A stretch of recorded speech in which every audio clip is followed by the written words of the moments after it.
Listen, I don't know who needs this right now, but hear it clearly: God has not abandoned you, not for a second.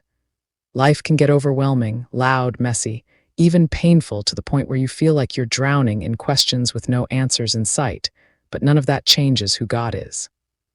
He is still present, still moving behind the scenes, still holding everything together even when it feels like everything is falling apart.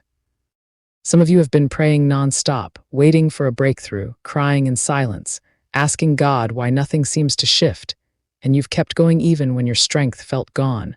But deep down you're exhausted, and if we're honest, you've had moments where you questioned Him, where you wondered if your prayers were even being heard. But just because you don't see movement doesn't mean God is absent. It means He's working in ways you can't yet understand, because faith was never about having everything figured out. It was always about trusting God when things don't make sense.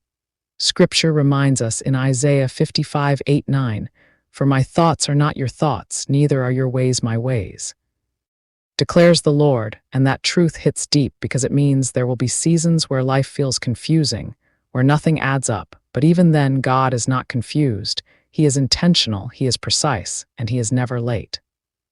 And let's be real for a moment. You cannot place your faith in people and expect them to carry what only God was designed to handle, because people will fail you, people will shift, people will say one thing and do another, but God never changes. He doesn't break, He doesn't walk away. He doesn't lie, and that's why Jesus makes it clear in Matthew 6:24 that you cannot serve two masters. You cannot split your loyalty between God and everything else pulling at your attention. Eventually, you have to decide who truly leads your life, who you trust when everything is on the line. Because sometimes the real battle isn't what's happening around you. It's what's been allowed inside your heart.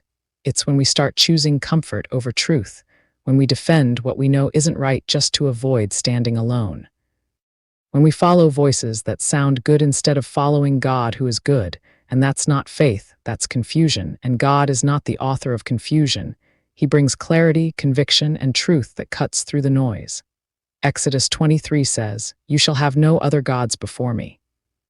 And that means nothing takes His place, not success, not influence, not politics, not a person, not an idea. Nothing deserves the throne in your life except God, because anything else will fail under the weight of that position.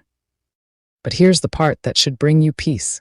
God is not standing over you waiting to punish you for getting lost. He's calling you back with love, with patience, with open arms. No matter how far you feel you've drifted, you are never out of reach, never too broken, never too late. His grace still covers you. So today, don't overcomplicate it. Come back to God fully, not halfway, not distracted, not holding on to things that were never meant to lead you. Release what cannot save you. Release who cannot carry you, and return to the one who has never stopped loving you, because at the end of everything, when the noise fades and the world shifts, one truth remains: God is still God, and He will always be God. If this spoke to your spirit, take a moment right now, pause, breathe, reflect, reconnect with Him, and if you feel it in your heart, share this with someone who might be barely holding on, because you never know who needs a reminder that they're not alone. Stay strong, stay rooted, stay faithful. Please follow my page so that you don't miss what's coming next. Please feel free to like, share, and comment. Let's spread the light. Thank you so much. With love always, Maria DC Santiago.